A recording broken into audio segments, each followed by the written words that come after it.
What it do, family? It's your boy Tim J with another video of Walk Talk.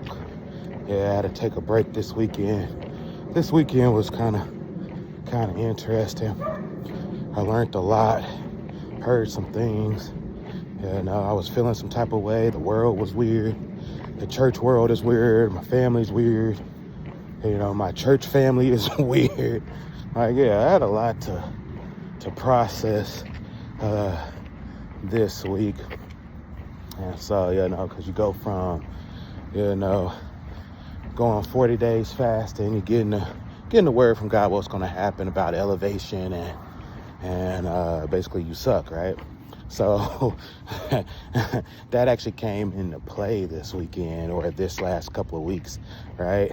Because I'm only like 3 weeks. This is my third week being removed from, the 40 days fast.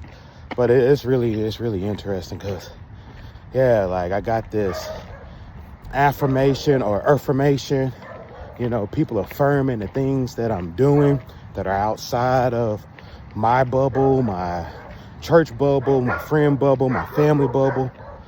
And then you got those that are in my bubble saying you're doing too much. Man, that just seems like it's a lot of work.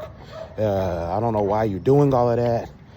You don't need to do that. That's wrong, And then I got those who I'm ministering to saying I suck.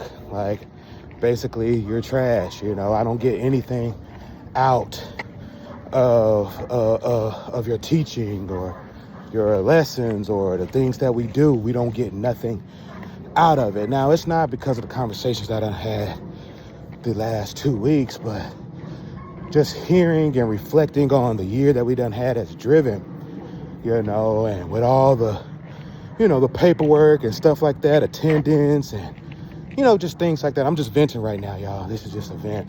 This ain't nothing written down or anything. It's just interesting that the writing was on the wall from the beginning. That there could have been more on my part to make it clear what we're teaching or to make the relevancy more better, because the scripture is always going to be relevant. It's just when you present it, you got to present it with the content with compassion, but also what's the word I'm looking for, where you conviction. And I believe on my part there was a lack of conviction because I got comfortable in my situation. But this weekend, dealing with people outside of the church, our church world, the Bible Way community atmosphere and all of that good old stuff. Man, I ain't never been praised so much in my life. It's like, y'all do that and people show up? I'm like, yeah. They're like, what? You do this? Yeah. What? Oh, man, we wish we had somebody like you in our camp. Man, keep doing what you're doing. You're doing a great job. God is going to bless you and your family and your ministry. Like, we wish we could have it. And I'm like, what? And then when you come back to reality, to your family, and to your friends and, your other church pastors that are in your area, and the people that you think you're going to get you tell them what other churches are saying about you and the ministry and the stuff that y'all are doing.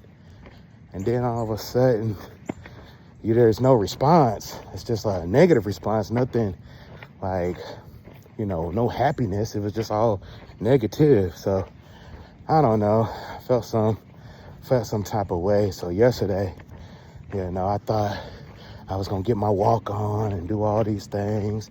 Had someone come over to the house and we was going to get our walk on and stuff with the fam and everything. Then I hurt my stomach. Just bending over, literally bending over, putting on the hoodie.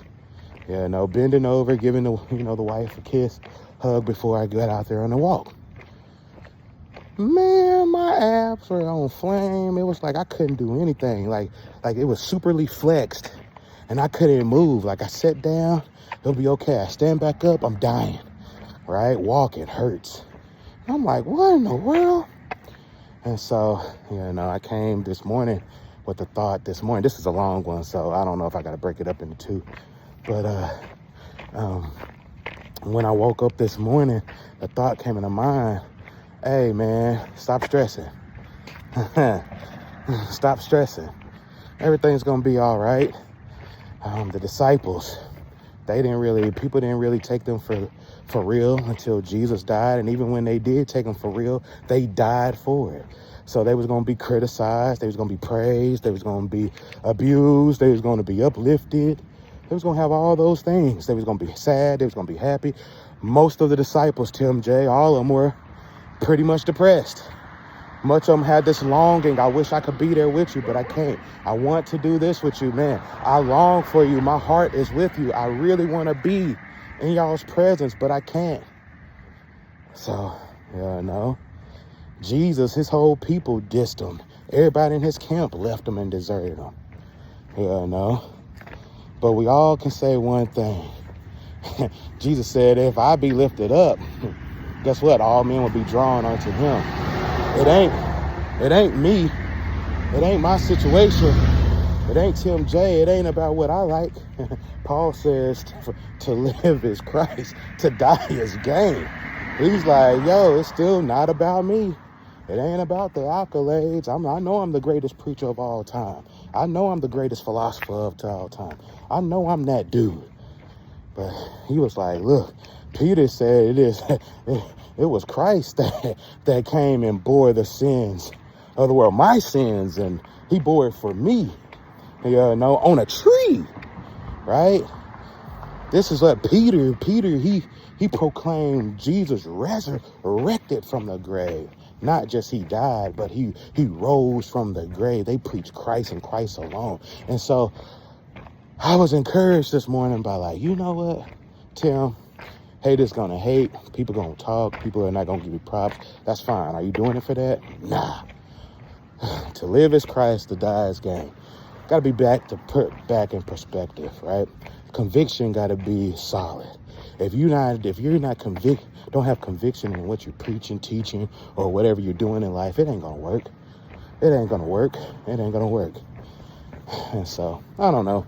That's my little walk talk that I needed to get off. Sorry for venting, or thank you for listening. It was just something. Preach Christ, dog. That's all I'm gonna do, man.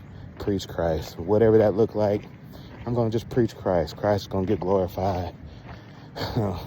Let me be like John the Baptist, right? I must decrease so that he can increase. So, it ain't about me. And then so I apologize if I come across like, it's me. But I was in my feels a little bit. But anywho, hopefully y'all forgive me for that. And get ready. This week, we got our second driven meetup this Sunday.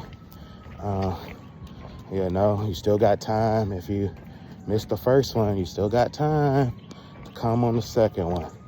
But anywho, and then we might do something on Thursday.